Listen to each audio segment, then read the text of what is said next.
Hello, I'm Tim. And I'm Sally. And we're from Group, the volunteer management platform that looks after your people, communications, governance and data. And welcome to the Drop Shot Drop-In. Each of these episodes are fresh and only 5 minutes long. And before we start, I'd like to point out that Sally never knows what the topic or subject could be about. Today, we're actually going to be talking about starting up and running a business. Sally, I want your sort of top tips on this if possible. And, you might have quite a few of these. So this potentially could run over a number of our episodes here. So just starting off, what are your top tips? Thanks, Tim. As ever, this is always nice. Thrown into the deep end. So my top tips are resilience. When you start out, do not expect this to be something that's going to be dead easy. No matter how simple the product or service or whatever it is you're going to be providing is, it will be more complex than you think, and there will be an awful lot of ups and downs.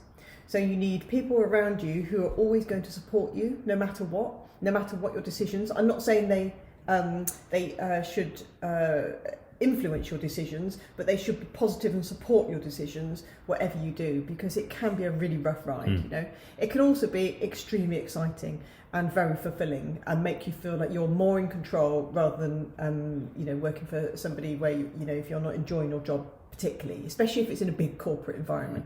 We all work in a small environment, so we're all heavily involved and know what's going on here at Group on a day-to-day basis. But if you're in a big corporate, sometimes you can feel like you're in a bit of a cog. So I think that resilience and being self-aware and gathering your friends around you is a really good start. My next bit is ignore the noise. So what I mean by that is everyone will offer you advice. I've been running my own business for years and years. I can't even remember how long now, 15 years or something, 16 years. And the amount of people who have given me advice for my businesses and told me what I should or shouldn't be doing, I listen to everybody. I always listen to what people say, and then I may or I may not take that advice. But sometimes you also have to shut the noise down, because it can get very overwhelming if everyone's telling you what you should or shouldn't be doing. So in some cases, that would be maybe a bit of a gut feeling that you tend to go with? Yeah, it is. As in who I take notice of and who I don't. Me. Yeah, it can be track record as well. There's somebody that's been supporting me with Group right from the beginning. He's called Stephen. And Stephen helped me right from the beginning. And I've always trusted his judgment. I 9 times out of 10 do actually take something that he advises. And sometimes I'll push back and say, no, actually, that's not what I think is the right thing to do. But having those trusted advisors around you, and working out who can give you a sound opinion, because sometimes what you really want when you're leading is someone just to say, Sally, it's black or it's white or it's A or it's B, and you don't necessarily want people who sit on the fence. You want someone to give you a strong opinion and a reason why to counter that, or to push back on you. It's very important. You need to think about who are the people you trust. Trust is massively important to me, and everyone I gather around me, work-wise, whether it's colleagues like yourself, Tim, or others or contractors, I always base it on trust.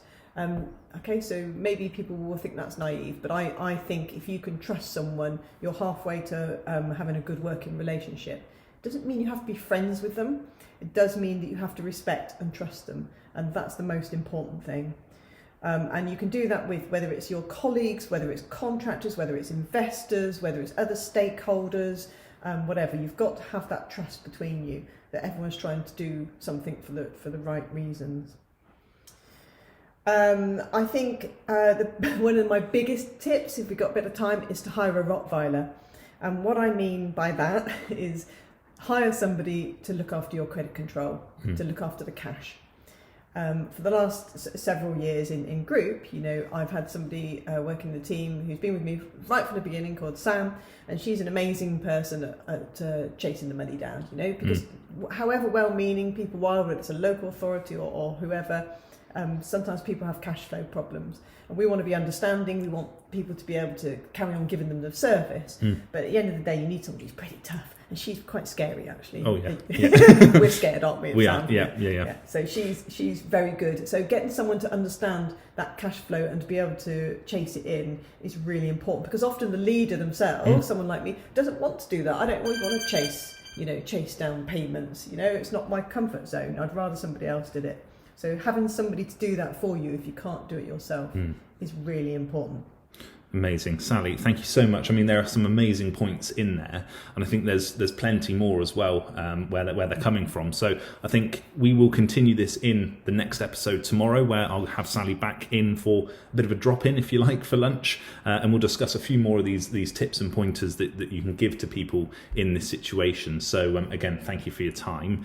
This has been the Drop Shot Drop-In. Again, if you do want to leave any comments and thoughts down below that you might have of your own, then please do so. Or again, if you want to contact us, it's support@group.com. Finally, the joke of the day is... go on then. Yeah, you go. What's brown and sticky? I have no idea. A stick? That's literally the only joke in my entire repertoire. I'm really sorry, Tim. Yeah, I will leave it there. Thanks, everyone. Bye.